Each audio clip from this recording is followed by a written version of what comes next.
May I please have Mr. N.N. Khannan on the dais to talk about AAA, where do we stand, what is ahead?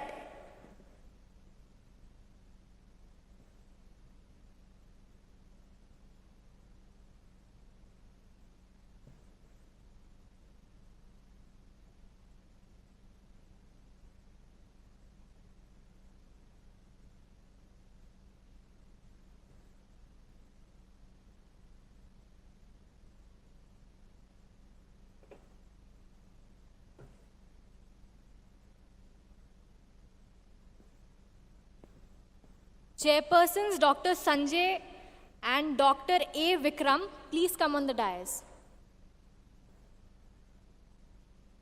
The moderators, Dr. V. L. Jayaprakash and Dr. Aziz.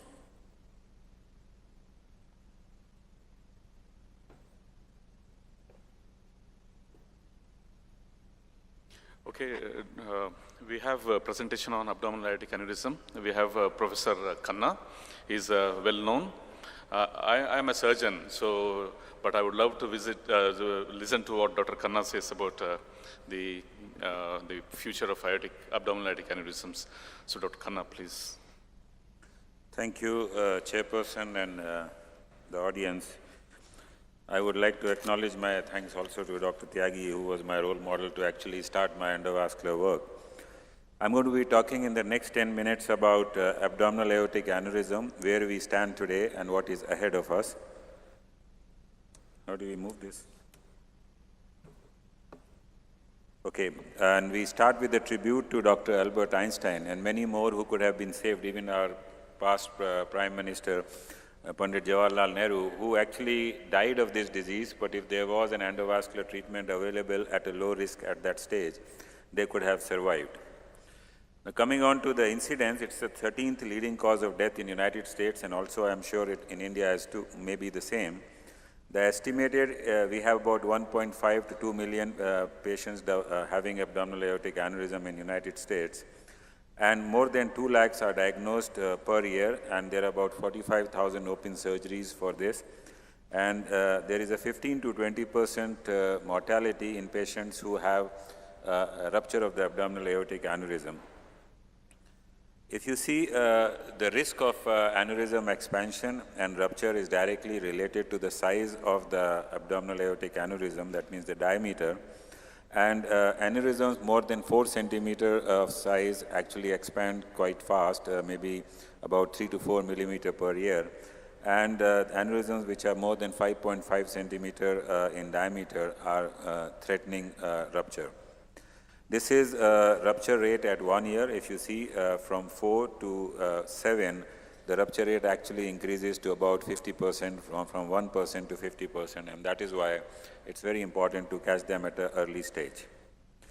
As of now, the cutoff limit is if you have an aneurysm more than 5 centimeter in diameter, the infrarenal abdominal aneurysm, or if it is expanding at a rate of more than 5 millimeter in 6 months, it should actually be treated either by surgery or endovascular repair. Now, when I'm saying this, there is a myth that the endovascular repair is a replacement for surgery.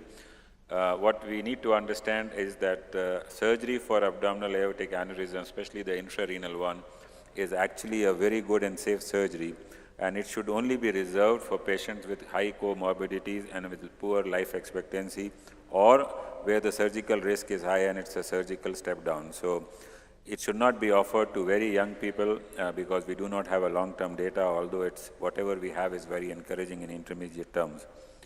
Now, coming on to the type of aneurysms, which could be anatomically infrarenal or juxtarenal, or it could be thoracoabdominal, it could be fusiform, saccular, or a pseudoaneurysm. So I'm going to be skipping this for the interest of time. And how do we treat this? If we have a patient, we need to do a medical management, especially lowering the blood pressure. Beta blockers should be a part of the treatment. Surgical and endovascular repair is what is the treatment options. I'm going to be talking about the endovascular repair. And once we are doing endovascular repair, we have to actually encourage ourselves to have the skills, acquire the skills of vascular surgeon, interventional radiologist, and also of interventional cardiologist, which we are, and turn ourselves to a vascular interventionalist. If you see this, the operation was, the endovascular repair was first started by a Russian surgeon and then Dr. Parodi in 1990, and ever since it has actually gained a lot of momentum and a lot of popularity. And this is one of the most dynamic device segment in the interventional arena. So maximum amount of device changes and improvements are happening in this field. The treatment options in terms of endovascular repair are either a standard endovascular aortic repair or a percutaneous, totally percutaneous endovascular aortic repair where we do not have arteriotomies, surgical arteriotomies, and we have pre-closes and we can actually discharge the patient immediately after the procedure. We also have FEVAR, which is the fenestrated endovascular aortic repair. This is for juxtarenal aneurysm and suprarenal aneurysms, where we could also have a chimney sort of repair, which is known as CVAR, or we can have a hybrid procedure or a multi-layer flow modulator, or go on to epigenetics, which I'm going to talk about. There is, these are the early and mid-term survivals of comparing endovascular repair with surgical repair, and it is found that both are equal in terms of intermediate results and early results. But the advantage of endovascular repair is that there is a decreased amount of blood loss, there is the length of stay is much less, and the complications and are much less. I'm not going to be going through the standard procedure of endovascular repair. All of us know the major procedure is a mimic of surgery where we go from a normal segment to a normal segment. The surgeons put a bypass graft and then close the aneurysm over it. Here we go inside the aneurysmal sac and put a bypass graft by a covered stent. This is the statistics where you have seen most of the abdominal aortic aneurysms are now being treated more and more by endovascular technique. These are the current devices which are available, and they are FDA approved. There are 14 of those. Many of those are also available in our country. But the next 5 years, there are some limitations. The next 5 years of the endovascular treatment would be sort of focused on reduced profile of the device so that more and more patients can be used, can be treated by this, to have more simplified techniques, to reduce endoleaks, and to expand the indications of endovascular aortic repair. So in the next 5 minutes, I'll be talking about this. What do we have? The maximum amount of rejection in endovascular repair comes from the profile of the delivery system. Your vessels, the entry vessel, which is the femoral vessel or external iliac, has to be more than 7 millimeter in diameter, and about 19% of the patients are turned down because of smaller femorals. Therefore, there is a need of a device which is low profile, and as of now, we have 3 FDA-approved devices which are low profile, as low as 14 French, so they can easily be done in the cath lab with just 1 or 2 closer devices. Of the 3 devices, we have an Ovation trivascular devices, we have an InCraft from Codis, and we also have an Ovation Prime stent, which is a mixture of, it's a tri-modular design where you have a main body with 2 limbs, and it is on a self-expanding frame, and it has 2 polymer-filled aortic body which can actually seal the short necks. The other problem where we cannot do endovascular aortic repair as of now because it's out of IFU is if you have a very short neck, or if it is a juxtarenal or juxtamesenteric aneurysm. So here the options are either we do a hybrid procedure, which is debranching of these mesenterics and then putting in a standard graft so that we have more of the sealing and landing zone. Or what we can do is we can either make fenestrations in the graft or use branch grafts, which we call FEVAR or BVARs. Or we can put chimneys. Chimneys are like 2 parallel grafts behind the main aneurysmal graft. And this can also be used in juxtarenal aneurysms, juxtamesenteric aneurysms, suprarenal aneurysms, or also with very short neck. Or, which is the most novel thing which I'll be talking about, is the multi-layer flow modulator. And we can also do a sac sealing device, which is the Nelix device. So I'm going to be talking about Nelix device further on in my lecture. This is a unique concept where the neck is not important. We seal the sac and just put 2 stents, which are non-covered stents, and we close the aneurysm. So these are the different things I was talking about, the parallel grafts, the chimney grafts, the fenestrated grafts, the hybrid procedure where we do a debranching and then put a standard graft. So these are newer concepts which I am not going to be talking in detail because I have only 10 minutes to talk. But there are newer concepts and the newer technologies which are now available. As I told you, sometimes, at least in about 4% of cases, and sometimes even up to 22% of cases, we miss the target by 1 or 2 millimeter. That means we want to be just below the lowest renal artery, but we actually, because of windsocking or any other problem, we actually deploy. By the time we deploy the stent graft, we are about 5 millimeter or 8 millimeter down. So the intuitive thing is that we should have a graft which can be repositional. It can be repositioned once you are fixed, once you are sure of your sealing zone, then only you can deliver the graft. And this is available by Terumo by the name of Anaconda device, which actually is a repositionable graft where you can reposition it when you are very sure, only then you release it completely. Then the second thing is, if you have short necks or angulated necks, there is always a problem of a leak into the sac, aneurysmal sac, and there are various ways to treat it, but nothing is very good. One of the ways today is to have endostaples, where you can, this comes from Medtronic, where you can put staples from inside the graft into the aortic wall and actually anchor the wall to the stent graft. The other option is that we can do away with this sac itself. We can fill it up with polymers, and we just have 2 non-covered stents, and these are very simple techniques which you don't require any neck for this. And this is available by Nelix graft, which is the newest concept in endovascular sealing, where you are not concerned about the length of the neck, the angulation of the neck, the migration of the graft, because there is nothing left except these 2 small non-covered stents, which are like the new passages and conduits which cover the proximal aorta and supply of the blood to the distal iliacs. So this is something very new, FDA approved, and there are expanding indications of Nelix graft. It is a most simple way procedure. You just put in 2 non-covered stents, and you have a polymer-filled bag around it, and you just inflate the polymer, and what remains is just 2 limbs of a non-covered stent. So it is something similar to the way we do iliac stenting. The other problem is to overcome is the access issues which I told you. Apart from the size, there could be a lot of calcification. And one of the ways to actually deal with smaller access, which is also important in TAVI, which we just saw, is to do an endolining or endoconduit. So if you have a 4 millimeter or 5 millimeter iliac, you can actually put a 8 millimeter self-expanding covered stent from common iliac down to the external iliac, and then crack open this vessel so that you can actually make it 7 millimeter of conduit, and you don't need to operate, and then you can put in a graft inside. The other way to deal with small iliacs or distal iliacs of femoral is to do incision in the cath lab and open the common iliac arteries and directly go ahead and do the stent graft. It is very simple to do it. And this is the scar which you have on the table. This is one of the most complex aneurysms which we did. Had a thoracoabdominal aneurysm, and this is the thoracic stent graft. And we did a 3 fenestration, and this is the final result of a thoracoabdominal aneurysm with 3 fenestrated grafts, and the patient did very well.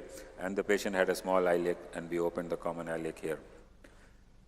One of the other ways to treat is the most novel way to treat is MFM, which is out-of-the-box thinking, where we do not put a covered stent, we just put a multi-layer flow modulator, where what it does, it marginalizes, it sort of centralizes the flow to the central cavity or central lumen of the graft, flow modulator, and the eddy currents on the sides are reduced, and slowly the sac actually sort of remodels over this MFM. This has been approved. Not in FDA, it's undergoing a trial, but it is CE marked and it is approved by in more than 50 countries. And this probably, and Nelix device would be the future of endovascular grafting. And these are two new concepts rather than the typical covered grafts. This is our experience of 307 procedures of endovascular aortic repair. We did a hybrid procedure in 26, chimney repair in 73, multi-layer flow modulator in 2 of the initial cases, and we had endoleak in 3, and we had surgical conversion in 2. This used to be the past where we had long scars. Now this was the present where we have small arteriotomies, and in future we may have a daycare procedure for endovascular aortic repair. I've already talked about the multi-layer flow modulator, which is a unique concept. You can go anywhere in the body, right from the coronaries to across the aortic arch vessels to the mesenterics to iliacs, anywhere.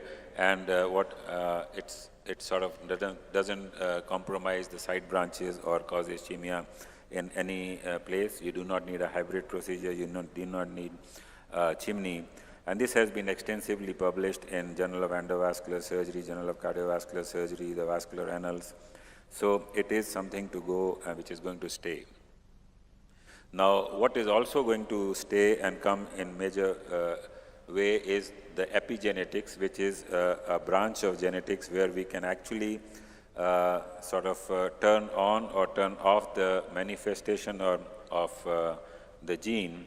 And this will lead to either we can turn off the expansion of the abdominal aortic aneurysm. And this is very important, especially in high-risk individuals or who have early aneurysm. If we can do a genetic manipulation, we can actually prevent the progression of these aneurysms and also prevent the need of surgery or endovascular graft just by targeted molecular or genetic therapy. The gene has been discovered. The gene for AAA is LRP1, and there has been genetic modulations for the expression of this gene, and this has led to non-expansion or progression of abdominal aortic aneurysm in selected cases. What is also very important is we have dual targeted theranostic delivery of MIRIS for arrest of abdominal aortic aneurysm development or expansion. And if you have high-risk individuals where there is a family history of abdominal aortic aneurysm or there is an expansion of aorta, if we can do this sort of molecular and genetic modulation, we would probably not have aneurysm expanding and rupturing. This is from the bench test, the future, but in future it will have a bedside application. What is also very important, if you really want to prevent deaths from a rupture of abdominal aortic aneurysm, we should screen these patients, especially patients who are high risk above the age of 65 years. If they have an annual or 6-monthly screening by ultrasound, many of these patients can be timely treated and the aneurysm can be prevented from expanding and rupturing. So this is how the future is growing. We must welcome the future, remembering that soon it will be the past. And we must respect the past, remembering that it was once all that was humanly possible. So with this sort of a note, I would end my lecture here, and I would request all of you and invite all of you to attend the 10th Asia Pacific Vascular Interventional course, which has now grown to be the biggest course in endovascular intervention in whole of Southeast Asia, and the 7th biggest in the world. And this time we have 62 international faculty, and we expect to have more than 1,000 people attending it. So all of you are welcome. Thank you very much. Thank you, Dr. Khanna. I think given a choice, he would go on and on with his vast experience. Please join here. And we have 3 more talks. We request speakers to stick to the time because we need to have inaugural function after this. Endovascular treatment for pulmonary hypertension, another newer concept and newer modality of treatment which is coming for the patients so-called without treatment. Is this another interesting? Dr. Bhagirat has particular experience in it. That's how we requested him to deal with it. I request him to speak for about 10 minutes, stick on to this time. Thank you. Good evening, ladies and gentlemen. I'd like to thank Dr. Srinivas, Dr. Sharath, and Dr. Kasturi for giving me an opportunity to speak in this forum. I'd like to start with a disclaimer that definitely for chronic pulmonary embolism, the treatment of choice is definitely surgery, and the role of a catheter-based intervention is for those who are considered inoperable. So again, what are the indications for endovascular treatment and other forms of treatment, particularly balloon pulmonary angioplasty? First, considered as inoperable CTEPH because of advanced age or comorbid conditions. Mind you, this decision has to be taken by a team that is experienced in interpreting CTEPH cases and should include the CTEPH surgeon, who should be part of the panel to decide that this is indeed an inoperable case and requires balloon procedure. Also, if the lesions are predominantly peripheral and not really central, they qualify for balloon pulmonary angioplasty. If there is peripheral pulmonary stenosis, and if there is recurrence or persistence of CTEPH after surgery, wherein doing a second time surgery is indeed a big risk. This is the echo which shows right atrium and right ventricular dilatation, and you will also see dilated pulmonary arteries. Often we find clots in the pulmonary vasculature. This is the CT pulmonary angiogram, which we do routinely, and this is the benchmark or the gold standard to decide which modality of treatment should be taken. Here, if you notice, predominantly there is peripheral pulmonary artery disease, and this does not qualify for surgery, and as a team we decide that this patient requires balloon pulmonary angioplasty. A pulmonary angiogram is often done. The purpose of doing this is again to have a better idea of anatomy. You can use multiple views, particularly to delineate which are the branches that you would like to target by an interventional procedure. We'd also like to complete a coronary angiogram because since it's an open chest procedure, if the patient so requires a revascularization, it can be combined at the same time. Mapping of collaterals is not really necessary because once you accomplish a fair task, these collaterals will automatically disappear. This is the flow chart how you treat patients with CTEPH, and you can see clearly here that CTEPH is the treatment of choice, and for those who are considered inoperable, we look at balloon pulmonary angioplasty. This forms an interim between CTEPH surgery and lung transplantation. I represent the center which does the maximum surgical cases. Narayan Hridayalia is known to perform one of the maximum cases the world over. To date, we have 423 cases of surgery, and automatically those who do not qualify come into our domain for a balloon procedure. We boast of one of the success rates that is comparable to the best centers in the world. So here are the options for inoperable CTEPH, which is basically the crux of my talk, balloon pulmonary angioplasty. If you see the ESC guidelines, it's class 2B, level of evidence C, which is the same as surgery. Atrial septostomy is an option. Transcatheter port anastomosis, shunt creation, and pulmonary artery denervation completes the basket of options available for such patients. So basically, what do we do in balloon pulmonary angioplasty? The purpose is to ensure vessel patency and, of course, to break webs. All of you would be aware that as clots get organized, they produce webs, and this forms the obstruction, and no amount of anticoagulation can help to dissolve this, so an interventional procedure is required. The surgeon finds the plane and is able to scoop out the webs with forceps, but we'll have to accomplish this with a balloon. Multiple angiographies in various views.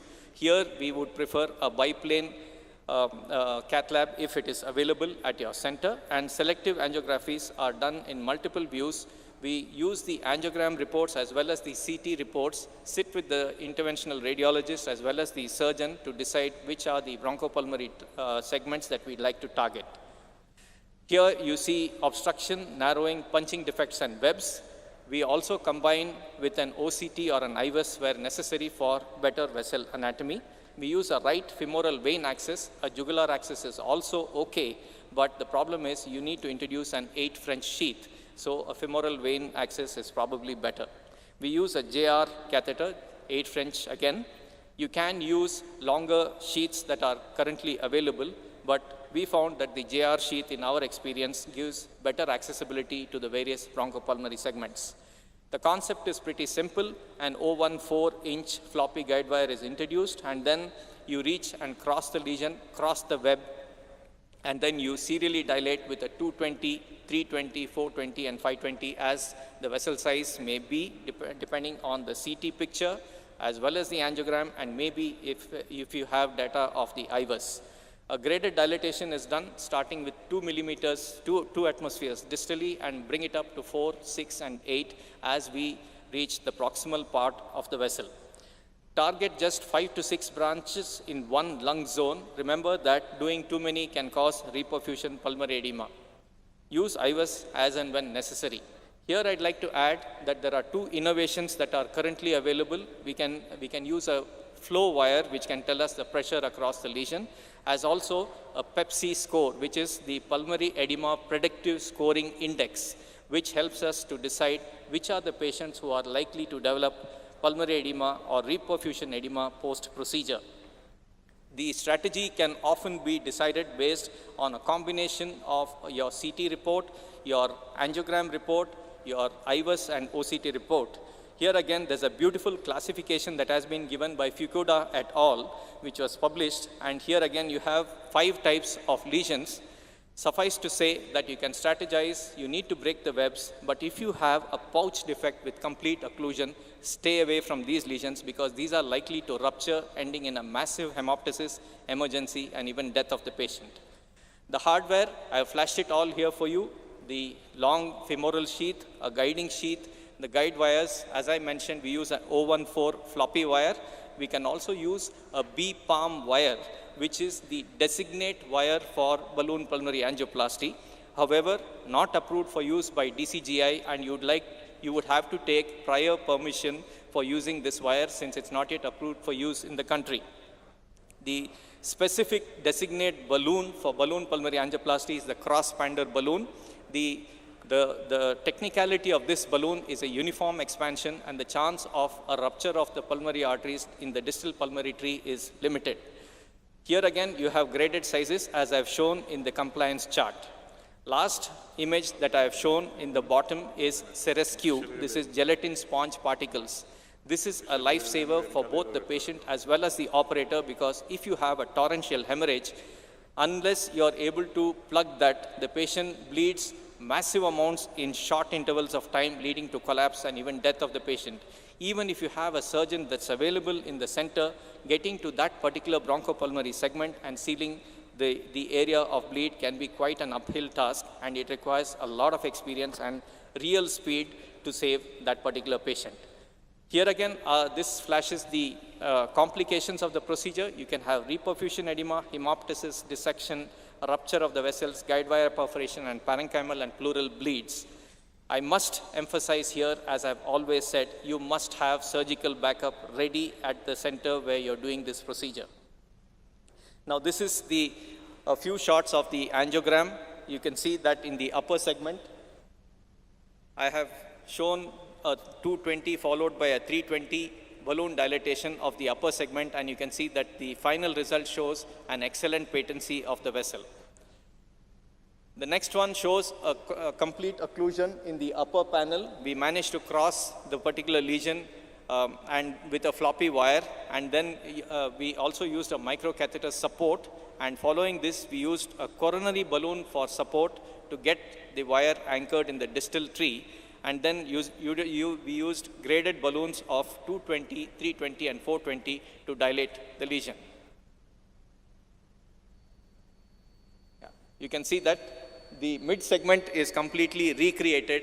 This patient was very, very symptomatic with the ability to walk less than 50 meters, and today he boasts of no limitation, class 2 NYHA. His oxygen saturation is perfectly normal at room temperature. This is the snapshot of the procedures that we've done till now. 15 patients, 49 lesions. We've had excellent results. And this is also a glimpse of the complications that we ran into. 4 patients had reperfusion edema, minimal hemoptysis in 2 of them. Fortunately, none of them required surgery.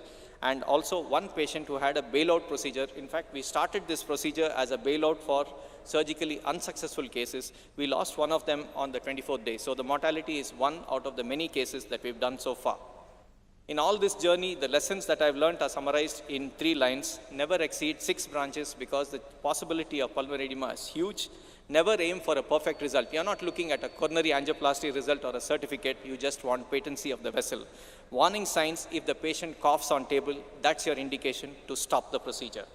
This is a review of literature. Lots of centers have done wonderful work, and we've also joined the bandwagon. Some other quick takes on what are the other procedures that we can do endovascular. This is an intraatrial septostomy. We started off with a balloon dilatation, and then this is currently the device. It is called as a Corvia interatrial septal defect device that is available.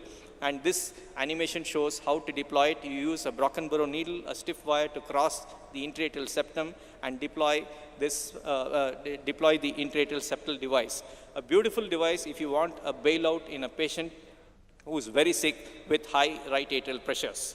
And this is how it looks. And this is the first case that we did alongside. Pulmonary artery denervation, losing its ground, similar to the renal simplicity trial. Denervation was attempted in our center. We had fairly successful results, but we don't know the long-term results in such patients. And lastly, this is for those that separates the boys from the men. The percutaneous pot shunt, it is in those centers which don't have a surgeon, but you still want to do your bit to save your patient's life. You do a percutaneous aortopulmonary shunt with a modified Brockenborough needle and use a stiff wire to get through from the descending aorta into the left pulmonary artery, and then dilate it with a balloon and use a covered stent. Indeed, heroic stuff, but has been done.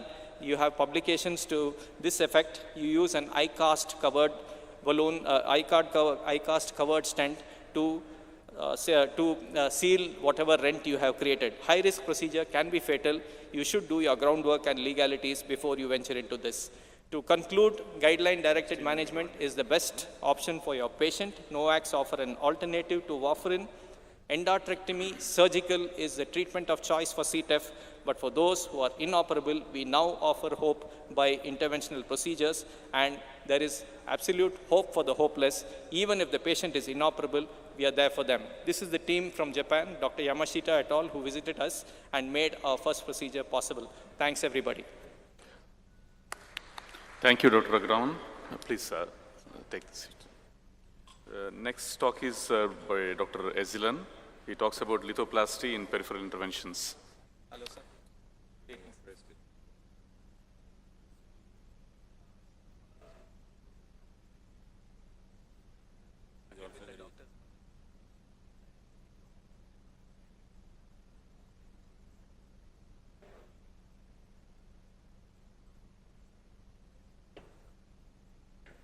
Yeah, Dr. Ezilan, please.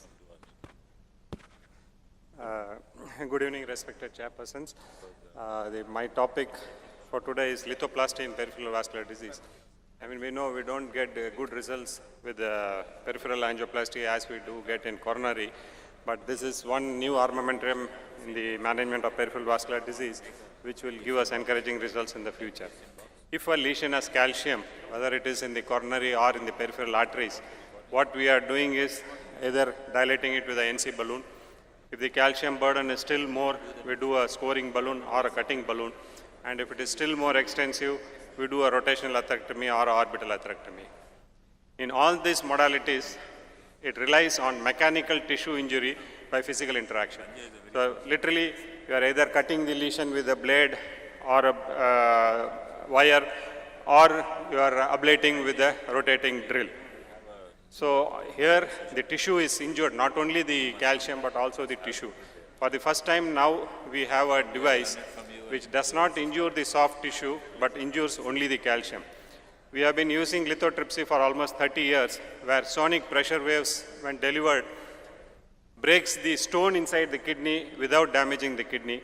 And the same principle is now used in lithoplasty technology, where a miniaturized and arrayed lithotripsy emitters is mounted in a balloon and which will radiate sonic waves. So it has selective tissue selectivity. It is hard on hard tissues, soft on soft tissues. The waves travel outside the balloon, and it is designed to disrupt both superficial and deep calcium. It is designed to normalize the vessel wall compliance prior to controlled low pressure dilatation and effective lesion expansion with minimized impact to healthy tissue. It's the familiar balloon-based endovascular technique which we are routinely doing. So this is the instrument which will deliver the sonic waves. You have a generator, a connector cable, and then a lithotripsy catheter. The lithotripsy delivery is done at 4 atmospheres, nominal pressure at 6 atmospheres, and the RBP is 10 atmospheres. It goes over a 014 guide wire. It has 110 centimeter working length and comes in 6 and 7 front sheath compatibility. And the balloon sizes you have from 3.5 to 7 with a standard length of 60 millimeter. So it is literally like taking in an ordinary balloon inside the peripheral vasculature.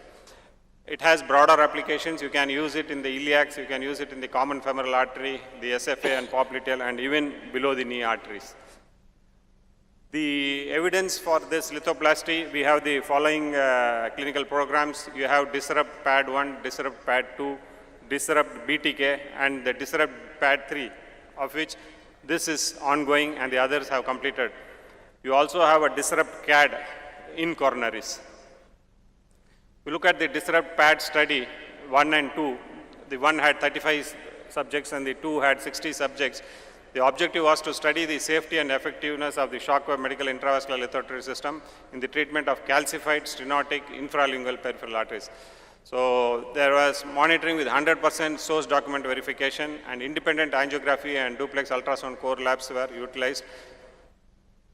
And if you look at the results, there was 100% procedural success with a 24% residual stenosis, and the compelling 6-month result in a challenging lesion cohort. If you look at the percentage of patency at 30 days, it was 100%, which you cannot get with the regular angioplasty. And at 6 months, the patency was 80.4%. And if you look at TLR, 30 days, it was 0%. At 6 months, it was 3.2%. Now, coming to the below the knee, the challenges associated is calcium. The medial calcification is a main cause for vessel recoil and restenosis. When you have calcium, it causes arterial stiffness, and then the vessel recoils, and this leads to restenosis. If you look in the pictures, after a POBA, if you do an initial angiogram, 97% of the vessels had a 10% recoil 15 minutes after POBA, and almost 29% vessel recoil 15 minutes after POBA. So the main reason for the recoil after a peripheral angioplasty is calcium, and if you are able to deal this calcium with lithoplasty, you will get good results. Then came the Disrupt BTK study, where it was studied in infrapopliteal disease. Here, patients with Rutherford category of 1 to 5 infrapopliteal disease were taken. Lesions were more than 50%, and there were moderate to severe calcification in all the vessels. And then the follow-up with MACE was looked up. And if you look at the summary of the study, lithotripsy is designed to treat both intimal and medial calcium, allowing vessel expansion with minimal angiographic complications. Acute results showed low residual stenosis with minimal vascular complications, including no perforations, distal embolization, no reflow, or abrupt closure. And the 30-day safety result reported no MACE, including revascularization or amputation. Infrapopliteal results in a heavily calcified chronic limb ischemia population are consistent with FEMPOP intravascular lithotripsy experience, including low residual stenosis and minimal vascular complications. And now they are enrolling this Disrupt Pad 3 study, where almost 167 patients are taken, and they are compared with lithotripsy and impact drug coating balloon versus control arm with only PTA and drug coating balloon. So here they are going further and comparing it with the drug eluting balloon rather than a plain balloon. These are some of the images from the Disrupt studies. If you look at the iliac artery, a heavily calcified artery, and after just plain ballooning with this ilioplasty balloon, you can see a good result. Similarly, this is a SFA lesion, and you can see a very good result with just plain balloon, and no stent was used. And similarly, even in a below the knee procedure, you can see the artery which was not seen has been well formed after doing lithotripsy. Thank you. Thank you, Dr. Eslan. I think this is going to be boon for a lot of patients who have peripheral vascular disease. And can I ask how much that machine costs?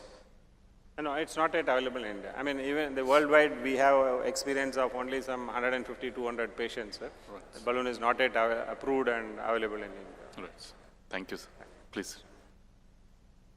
The next speaker is Dr. Purohit. He will be talking on complete recanalization of long peripheral total occlusion.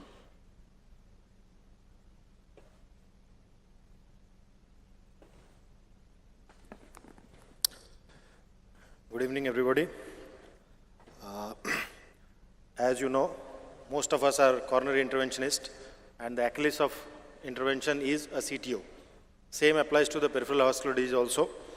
The most difficult subset nowadays to deal with in peripheral vascular disease is a long peripheral total occlusion. So my objective here will be to just assess what is the difficulty and a step-by-step approach when we are really dealing with a real-life case. I'll be talking on access, crossing, preparation, and finally what to do. So as we know, almost 40% of the CTOs in the periphery will be total occlusions, and these are usually very old, difficult to treat, and they usually lead to critical limb ischemia, and they are very difficult to treat. And the event rates are very high, restenosis are very high, and with high reocclusion rate. And that's the reason why in the earlier days, most of these were sent for surgery. But nowadays, with advancement in endovascular therapy, we are becoming more and more bolder in these cases. This is what happens. This is the percentage, almost 30 to 60% of cases are total occlusion, and below the knee, the incidence is higher. Not only the incidence is higher, but also the outcome is also very poor.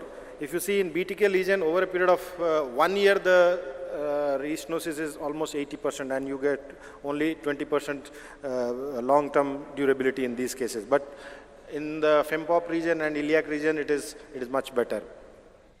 The issues here are how to penetrate these caps, because if you know, in coronaries we have good wires, but in peripheries the wire development is not that good, and there is a lot of collaterals which because it's a long lesion, we do not know which is the correct lumen, whether it is going through it or not, and these are usually very, very highly calcified lesions.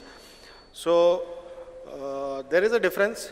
We always tend to look at these CTOs from the coronary point of view, but there is a difference between coronary and peripheral CTOs, because most of the time in coronary we have intimal calcium. Here we have both intima and medial calcification, and as well as the amount of development which has happened in coronary has not happened in peripheral. So the Gaia wires, the support catheters, all these things are not as good as what we have in coronaries. But besides that, we can always apply whatever skill we have in coronaries to these peripheral CTOs and get a good result in these patients. But most important thing is we must have a good image. Usually we depend on the duplex ultrasound. If possible, get a CT as well as, and then before starting it, we must have our guide wire support devices and special re-entry and balloon and stent available so that we can deliver a good result to this patient. I'll start with a case. There's a 53-year-old gentleman, diabetic. He had a non-healing ulcer of the foot of right side for almost 6 months, for which he had undergone 2 amputations. And this is what the angio shows. You can see there is a total common iliac artery occlusion from the origin. Now, how do we approach these cases? The first thing is access. In these kind of cases, if you see, you can either go from a brachial or you can take a contralateral shoot. This lesion was extending right up to the popliteal artery. So you can imagine the length of this lesion. So this was a really long, challenging CTO, and we can also have femoral approach and going through a contralateral side, or you can take a brachial approach. But we decided that we will go by a contralateral approach. Then comes the guide wire selection. If you are going for a antegrade, then you must either think whether you are going with a single wire, or you will try with a knuckle wire, or you will take a straight wire. And if you are having slightly lower down CTOs, like in the SFAs or in the below the knee, you can always take the help of eco guidance to remain in the lumen. It's a new technique by eco guidance of wire, but those who have seen it, it's really very promising. And if still you are not able to cross, we always have the option of retrograde. In the retrograde, we have either you can puncture the popliteal, or you can go distally into the ATA or a PTA. And if you are dealing with a Btk lesion, then you can always go with a plantar arch or a dorsalis pedis, or you can always go with a transcollateral approach also in this situation. So here in our patient, we went with a contralateral approach, and we took a glide wire and made it a knuckle, and which was the standard technique. And if you see here, oh, it's not running. Can you just see why it is not running?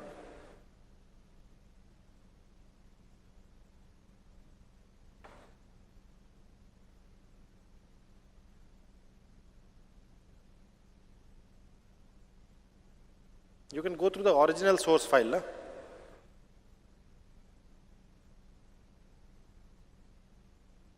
So here, by the time they fix up, I'll just continue for the saving time.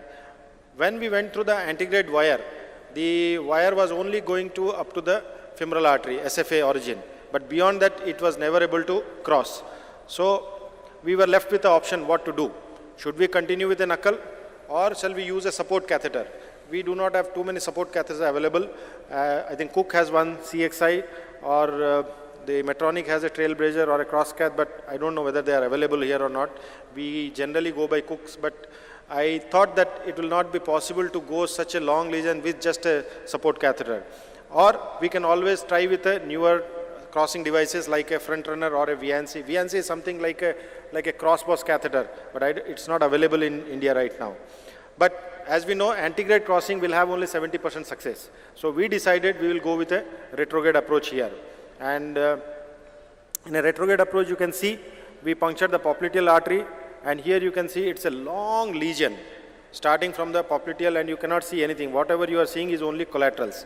So we took a Conquest Pro wire, and if you see after going some time, the wire is buckling.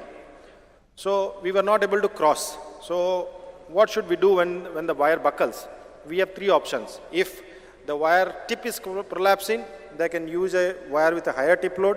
If the proximal part is prolapsing, then you can better take a support catheter.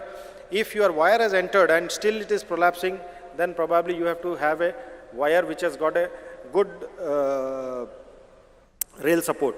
And very high tip load wires are Astato and other wires, but I don't think in India it is available. So we used a microcatheter and continued our journey forward. Here we thought we have come into the true lumen, but unfortunately it was not in true lumen. It was in a false lumen. So we went contralateral once again, keeping that microcatheter there as a guide. And then what are the options we have here? So we tried a rendezvous technique here. Here we are trying to negotiate another Conquest wire and trying to penetrate this false channel, and it did not take much time, and immediately we were able to cross, and we dilated the lesion with a balloon, and then comes what next. Once you have crossed, then you have a long CTO segment. So the important thing is to prepare the lesion so that your future outcome will be good. So we have either you can go with a drug-eluting balloon, which is most commonly tried in FEMPOP region, or you can go with the atherectomy devices, and you can go with a drug-eluting balloon, as I said, or you can go with a drug-eluting stents in these situations. But we decided to use a mimetic stent. Mimetic stents are little different than the conventional nitinol stent, because they are specially designed to have high compression resistance, and they have a limited outward expansion. So that if your outward expansion is less, then your injury to the vessel will be less, and because you have a compression resistance, then your chances of fracture will be less, because the thigh region is highly muscular. So these muscular arteries, or in the bend region, there is a high chance of fracture of the stent, so which causes restenosis. So these newer stents, or we call as vasculomimetic stents, they are used in this situation. So this is how it looks. If you have a stent with a fracture, the outcome is very bad. And this is what actually is happening. The black person is actually where the stent was, and because of recoil, it has come to the gray area because of the compression. So if you have a good compression resistance, you can prevent that. And these mimetic stents, the Supera stent, which comes from Abbott, has almost 4 times higher compression resistance. And this leads to very few fractures and good patency, almost 90% patency over a period of 360 days. So that is a very high number in this situation, and that is the reason why we used the Supera mimetic stent. And the most important thing is lesion preparation. You must dilate the lesion properly with 1:1 dilatation, and only after that you have to deploy the stent. And the stent to vessel size should be again 1:1, and you should deploy not very slowly and not very fast. You should deploy optimally so that there is no crimping of the stent. And this is how the stent was deployed, and you can see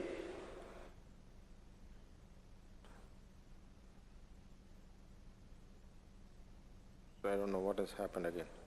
So you can see we achieved a good result in this patient. We were able to achieve a distal patency, and subsequently the patient did not go for any further amputations, and his claudication settled down. It is almost more than 6 months. He is still doing well. So to conclude my talk, tackling long CTO in peripheral arteries is possible by endovascular approach, and need for surgery can be obviated. Most important is proper planning, and we must know the technique which we are going to use, whether antegrade, retrograde, or a hybrid where we combine both, and we must be aware with the hardware which we are going to use. And newer devices make the procedure much easier. Thank you. Thank you, Dr. Purohit.